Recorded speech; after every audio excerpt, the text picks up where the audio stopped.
그래서 오늘은 왜 이렇게 밀렸는지, 이번 주에는 어떤 이슈가 있는지, 관련주는 뭐가 있는지, 하루하루 시장이 어떻게 흘러갔는지 이런 부분은 저는 꼭 알고 있어야 된다고 생각하거든요. 허브리핑 안에 시장의 방향성이 다 있습니다. 이게 되게 중요한 내용이니까 꼭 한번 확인해 보세요.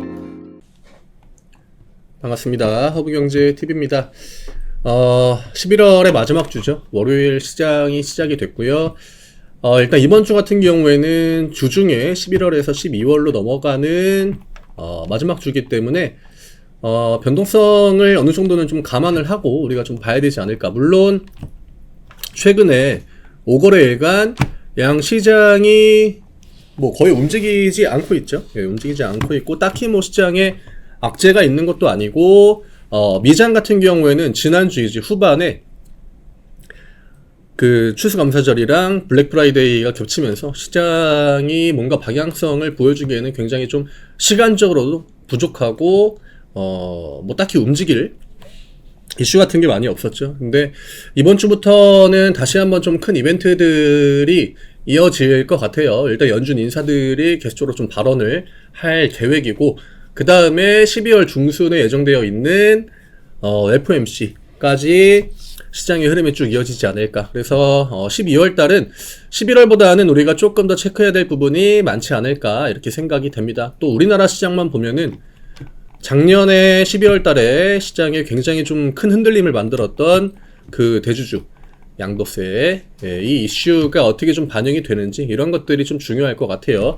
오늘 이야기 드린 것처럼 위아래 움직임이 크지 않았고요. 코스피 같은 경우에는 시가가 2,500포인트 위에서 시작이 됐지만 종가가 살짝 이제 밀리면서 이게 장 초반에 반도체 쪽 삼전이랑 하이닉스가 포지션을 잘 잡아줬거든요. 근데 그 흐름을 장 마감까지는 끝까지 지켜주지 못했다. 그리고 2차전지가 오늘도 여전히 좀 힘을 쓰지 못하는 그런 상황이었고, 그 다음에 시장에 일단 뭐 중심에는 최근에 이제 온 디바이스 관련해가지고 그 삼전 반도체와 관련된 종목들, 그 밑에 있는 종목들이 좀 강세를 보여주고 있습니다. 그 다음에 신규 상장주, 그 중심에는 에코프로 머티, 코스피 200 편입에 대한 기대감이 굉장히 좀 강하게 작용이 되고 있는 것 같고요. 뭐 에코프로 머티가 굉장히 좋은 움직임을 이어가고 있지만 물론 상한가에는 닿지 못했거든요. 장 막판에 좀 풀리긴 했는데 이 좋은 흐름을 2차전지 종목들이 따라가지는 못한다라고 하는 거. 오히려 에코프로 머티가 뭐 상한가 풀린다거나 이럴 때 시장이 좀 꺾이는 그런 움직임들이 계속적으로 발생이 되고 있기 때문에 에코프로 머티의 변동성이 지금 2차전지 종목들한테는, 기존의 대장주들한테는 꽤나 많은 영향을 끼치고 있다. 이 정도는 체크를 좀 해야 될 것 같고요.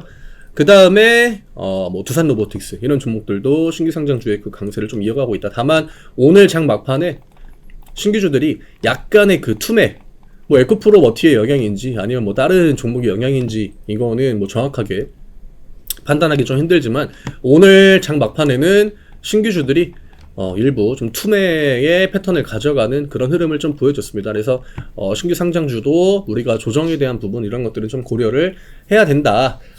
미선물이 좀 바람부를 찍어주고 있는데 뭐 최근에 우리나라 시장 자체가 미선물의 영향을 막 그렇게 장중에 크게 받지는 않았고요. 환율도 큰 변화를 보이지는 않았다. 뭐 오늘 미장이 열린 다음에, 그러니까 내일부터 보여주는 양시장의 방향성이 조금은 더 중요할 것 같고요. 이게 불프에는 미장이 기본적으로 조기 폐장, 그러니까 조기 마감을 하기 때문에 오늘의 움직임에는 그렇게 크게 의미가 없었다. 지금 상한가 간 종목에 그 대상홀딩스가 있는데, 이거는 그 주말간의 뉴스를 보신 분들은 아시겠지만 그 이정재 배우, 그 다음에 한동훈 법무부 장관, 뭐 식당에서 같이 이제 밥을 먹고 뭐 사진을 찍었다, 뭐 그런 뉴스가 있었거든요. 근데 그 이제 그 이정재 배우분의 여자친구죠. 그분이 이제 대상그룹에 그 연관이 있는 분이기 때문에 대상홀딩스가 다시 한번 어떤 한동훈 법무부 장관의 정치 테마주로 상한가에 들어갔다. 우선주랑 같이 해가지고 두 개가 좀 움직였고요. 그 다음에 신라젠, M2M 둘 다 이제 신라젠 그 관련, 그러니까 M2M 같은 경우에는 신라젠 관련 주절에서 장 초반에 호재 이슈를 달고 바로 상한가에 들어갔다. 굉장히 약간 좀 반반의 시장이에요. 신규 상장주 반, 그 다음에 일부 이제 반도체 종목들, 그리고 지금 내일로 예정이 되어 있죠. 부산 엑스포. 그러니까 엑스포, 부산 엑스포가 아니라 사실 엑스포의 그 개최 도시가 사우디가 될지 부산이 될지 지금 이거 거의 2파전이어가지고 이 부분도 내일은 좀 변동성이 클 수 있기 때문에 아마 오늘 중으로는 좀 포지션을 정리를 대부분 하시지 않았을까 이렇게 생각이 됩니다. 뭐 거의 배팅에 가까운 영역이죠. 누가 될지는 아무도 모르니까. 그 다음에 반도체 중형주급 종목들의 오늘 움직임이 굉장히 좀 좋았다라는 거. 네, 이 정도로 오늘 좀 정리해드리면 될 것 같아요. 외국인과 기관들의 포지션은 막 그렇게 좋았다 나쁘다라고 표현을 하기에는 애매했고요. 일단 코스피 쪽에 외국인 매도가 나오긴 했지만 기관 쪽에서 매수가 강하게 들어오면서 개인 쪽의 매도도 같이 나왔기 때문에 코스피가 외국인 매도의 영향을 그렇게 크게 받지는 않았다. 선물 쪽은 상방 쪽을 좀 잡아주고 있는 것 같고요. 코스닥 같은 경우에는 금액 자체가 크지 않기 때문에 의미는 많이 없긴 합니다만 어쨌든 외국인들이 매수해주면서 지수 방어에 나서줬다. 그래서 오늘 흐름은 이 정도로 좀 정리를 해드리도록 하겠습니다. 좀 지수가 눕고 있죠. 예, 눕고 있는 패턴이기 때문에 여기에서 이제 위냐 아래냐 이게 굉장히 좀 중요한 구간인데 코스닥 같은 경우에는 아래로 800이라는 지지 구간이 있고 코스피가 지금 위쪽으로 121선의 그 저항을 받고 있기 때문에 코스닥이 올라와 줄지 혹은 코스피가 조금 내려와 줄지 이 부분도 양 시장에 좀 키를 맞추는 이번 주 좀 중요한 관전 포인트가 되지 않을까 이렇게 생각합니다.